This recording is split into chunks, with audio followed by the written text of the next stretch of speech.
right now. So what remains of Palestinian women, children, teenagers, they'll be either killed or moved out of Gaza completely to Egypt or to the United States. That's part of the plan.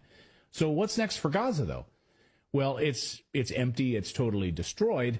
How are Israel and the United States going to steal the oil and all of the natural gas off of Gaza and to enrich the likes of BlackRock and Vanguard? Well, look no further than the brand new Gaza 2035 plan, which Netanyahu unveiled this weekend. Great timing, too. He's like, hey, we're about to destroy Rafah, totally eliminate about 1 million people. But here's a 9-page PDF for our plan. This is what we plan to do in Gaza, which it's perfect. It's like we want to build our own Dubai in Gaza. Perfect timing. So take a look at this. This is the new Israel 2035 plan for Gaza. Look how beautiful that will look once they rebuild it and kick all of those all those dirty Palestinians out of there. Mm-hmm. And they'll build new rail infrastructure, new port infrastructure. There'll be easy access to all of that oil, and they'll be able to get all of this into the Middle East economy. So a place so devoid of Palestinians, of course, as they describe it. They describe it as a future where Gaza is de-radicalized from Islamism, transformed into a trade hub of prosperity and innovation, and integrated into the Middle East economy. So a place totally devoid of Palestinians, of course. According to the Jerusalem Post, the documents lay out 3 steps to return Gaza to self-governance and economic growth. The first step would see 12 months of humanitarian aid. Guess they're going to start at some point, when Israel would slowly create safe areas in Gaza from north to south. Then a second would be a 5 to 10 year reconstruction process supervised by a coalition of Arab states: Saudi Arabia, UAE, Egypt, Bahrain, Jordan, and Morocco. Egypt's going to love that because Egypt has so much money waiting and ready to go to put into this area. So does the United Arab Emirates, and so does Saudi Arabia.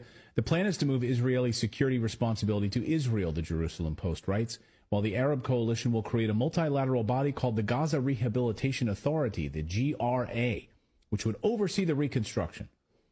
It's almost like they had this plan for a while, right? I mean, seems like they probably already had this whole thing mapped out a long time ago, don't you think? Or did they just dreamt it up last Thursday night?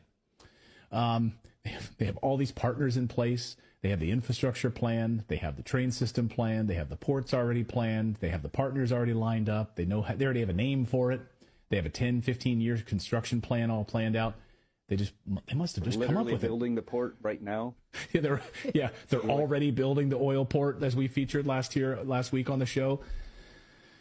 But I love this part. The GRA is to be run by Gazan Palestinians and will take responsibility for managing the safe areas. The safe areas. Yeah, this will be done in coordination with the implementation of a Marshall Plan and a de-radicalization program. And the third stage will be termed self-governance, which will, of course, that's laughable. Under this plan, Israel would then retain the right to act against security threats. So they would get the right to act against security threats. So basically, there's no self-governance, and there's nothing in this plan about a Palestinian state, like a 2-state solution. So that's totally out. There will not be a 2-state solution at all. They will have total security control of the new GRA, this whole entire area, the entire Gaza Strip. So you're looking at your new Gaza Strip. It'll look a lot like Dubai. It'll be free of mostly Palestinians. And America, you're going to get a whole bunch of free oil and natural gas. And Israel, you're going to get billions of dollars in oil and natural gas. So this is your plan, and here you go. There's the new Gaza 2035 plan for you. So the Palestinians get to govern themselves, but Israel will be the police. Gotcha. Exactly. Yeah. So really